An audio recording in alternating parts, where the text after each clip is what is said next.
Welcome to our channel, ladies and gentlemen. Ladies and gentlemen, President William Samoei Ruto has been making some political inroads in this country in a bid to try and hunt and fish out the opposition leaders to his side. You all know that immediately after they were sworn in, he bought or compromised most of the members of parliament from Northeastern, and they are now supporting him because they wanted to control numbers both in the National Assembly and in the Senate. Members of County Assembly has become really a hard nut to crack because ODM or Azimio is controlling that house. Now he's been trying so hard to win more members on his side. And he's doing this because he's also building a strong foundation for 2027. If you look at Ruto's movements from his appointments and how he conducts his politics, he is really busy looking at 2027 because for him, 2022 is gone and is looking for the next prize, how to win 2027 presidential election. Now today, Ruto attended a Turkana cultural festival. And in that festival, Ruto's net caught a very big fish. He actually won the heart of one of Raila's strongest allies, the Turkana governor, Jeremiah Lemorukai, some tough name, Lemorukai. Jeremiah Lemorukai is the current governor of Turkana. Turkana was a very interesting political scene in 2027 because the immediate former governor, Josephat Nanok, ditched Raila, and together with William Ruto, they campaigned for their candidate, and they thought that the people of Turkana would vote a UDA governor there.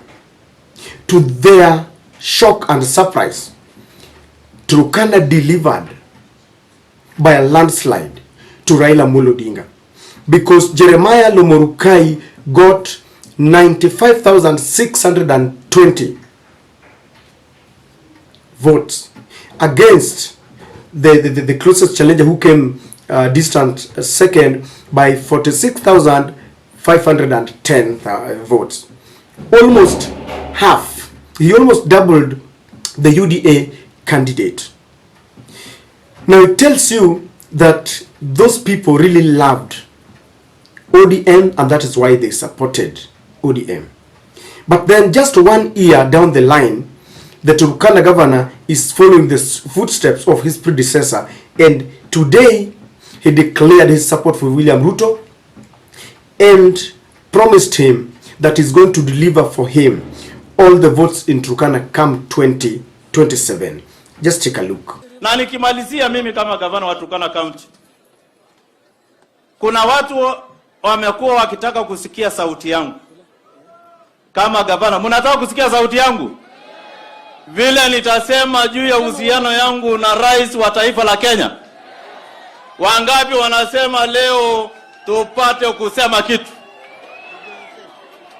Kama simba wa hii county, mimi tangu nianze kusimama kama councillor miaka 10, nilikuwa councillor for 2 terms. Councillor during the defunct councils. And then a member of county assembly for Turkana, the largest ward in Kenya. Na nikawa mbunge na nikawa gavana. Ukimaliza miaka yako 14, mimi nitasimama rais.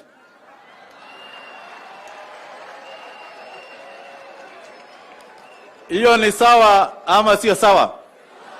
Mimi kama gavana wa Turkana County niliamua from the onset kwamba mimi nitachapa kazi na wewe, kwamba mimi nitasapoti agenda ya kusema na kutenda.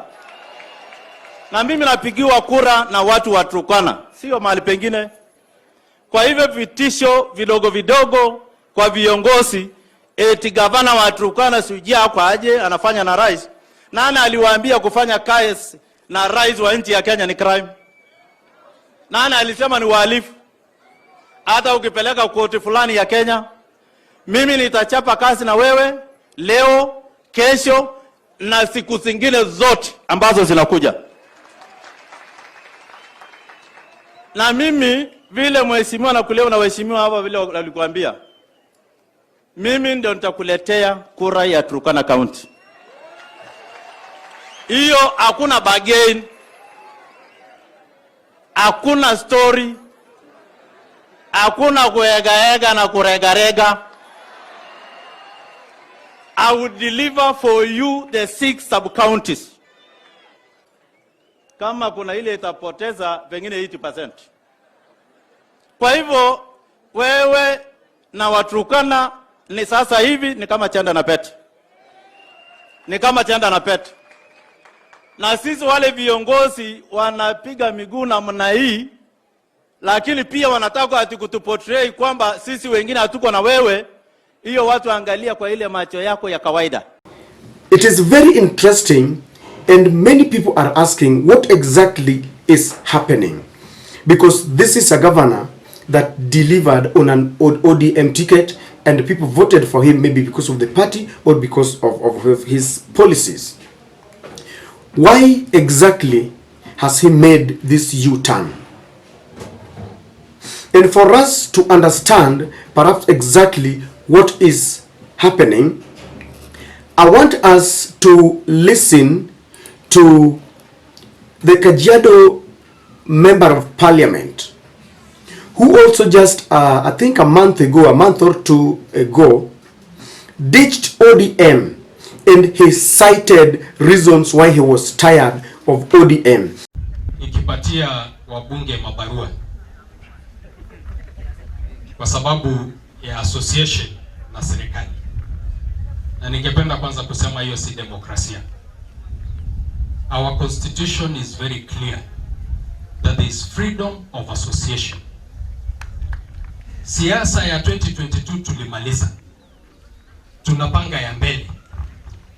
Ama namna gani? Na mambo ni matatu hii Kenya. Ujipange ama upangwe. Si ni kweli? Uongoze ama uongozwe.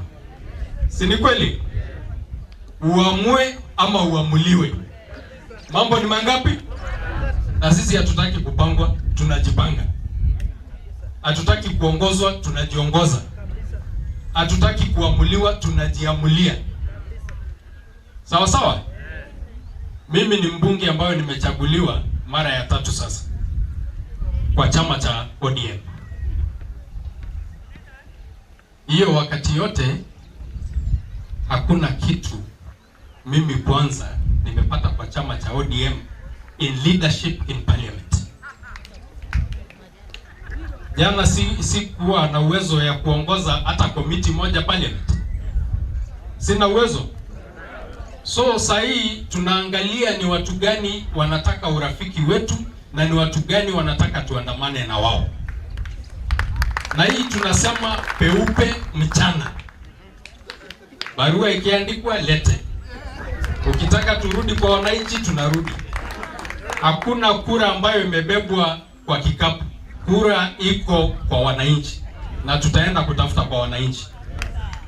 If you listen to the two leaders speaking, Jeremiah Lemorukai and Elijah Kanchori, they are citing two things. Number one, both of them brag of the number of times they have been elected by their electorates, and both of them allude to the fact that votes are hunted from the people, and they've got trust that even if the switch comes, they will still be voted in.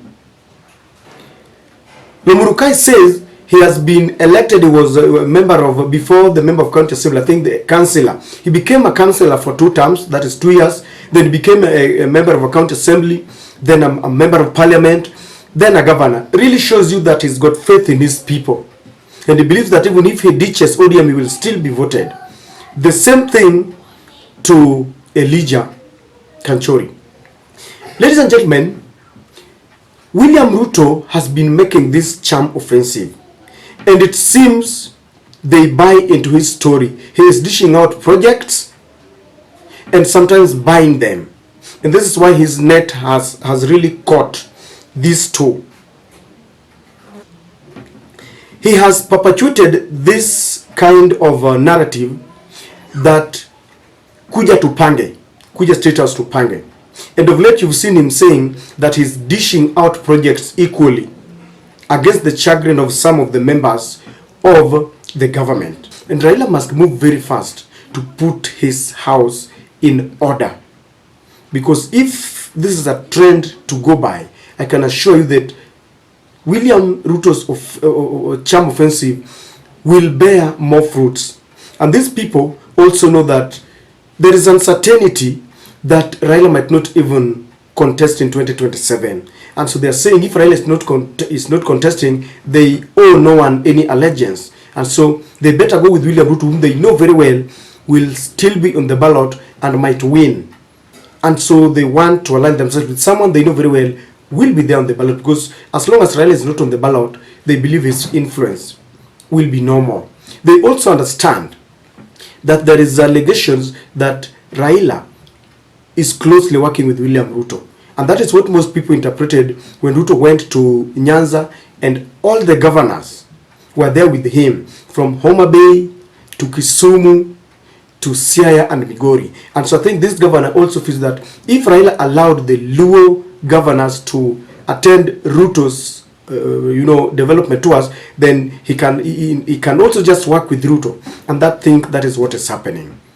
But Raila must try and move in very fast and do what he did with the Simba Arati when he was almost also going to William Ruto's side.